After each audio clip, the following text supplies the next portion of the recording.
Welcome to Kenton's videos. Enjoy the video. You begin by powering the e-toilet and verifying water.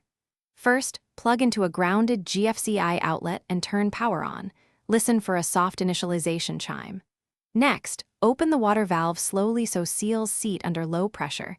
This prevents sudden leaks. Once done, attach the control panel or remote and close the lid to engage sensors. Make sure indicator LEDs show ready. The system runs self-checks, which ensures no internal faults before you proceed with any functions. You now configure core functions and perform a test cycle.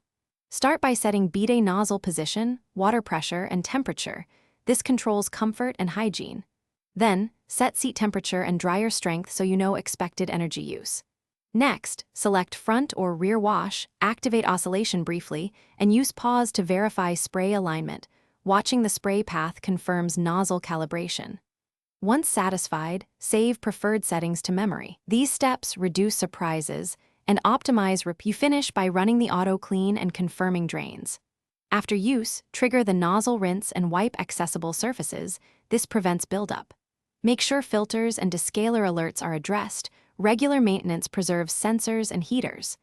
If a fault occurs, read the error code on the display, then check water supply and valve and perform a power reset for 10 seconds. If error persists, note the code and contact service. This troubleshooting step often clears transient faults and gets the toilet back online quickly. Thanks for watching. Consider subscribing if we helped you.